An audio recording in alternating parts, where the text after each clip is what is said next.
चाणक्य आम समाज पाई बहुत नीतिबाणी नीति श्लोक लिखि जाइछन्ति जहाँ मानव समाज पाई बहुत उपादेय।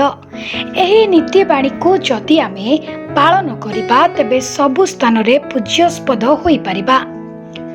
तेबे आज आसंतु जानिबा तीनोटी श्लोक विषय रे।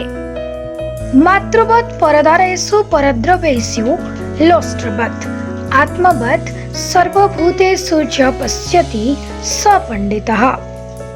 अन्यर स्त्री को जे मातृ परि सम्मान दिए, अन्यर वस्तु को टेका पत्थर परि आकर्षणहीन बोली विचार करे और निजको अन्य मानक सह समान बोली मने करे, सही व्यक्ति प्रकृत रे पंडित वाच्य। किंतु वर्तमान समाज रे चलीछि कोन आपण माने तो जानिथिबे। मातृहरण भगिनी हरण सह ए मानव समाज कलुषित आड़को गति करिबारे लागिछि, जहा कली जुग शेष हेबार संकेत देउछि।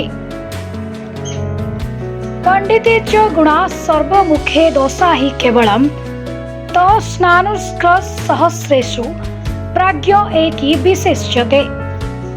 पंडित व्यक्तिंक ठारे सद्गुण और मूर्ख व्यक्तिंक ठारे समस्त दोष रही थाए। तेणु हजारे मूर्खंक मध्यरे जणे पंडित व्यक्ति थिले से मध्य अचिरे स्वतंत्र होई जाए।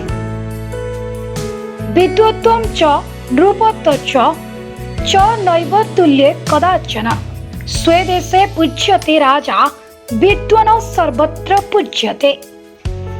प्रभुत्व आनिदेबा राजती कदापि विद्यार्जनर समकक्ष होई पारे नहीं। राजा केवल निज राज्य रे पूजा पाई थांती, विद्वान व्यक्ति किंतु सबुठारे पूजा पाई थांती।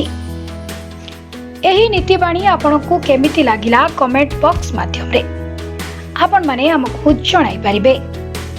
एहा सह बीएनएस लाइव यूट्यूब चैनल को सब्सक्राइब करिबा सह फेसबुक पेज बीएनएस लाइव को लाइक फॉलो करंतु। पुणी आगकु एही बळी चाणक्य श्लोक सह आमे आसीबो। रहुछु नमस्कार।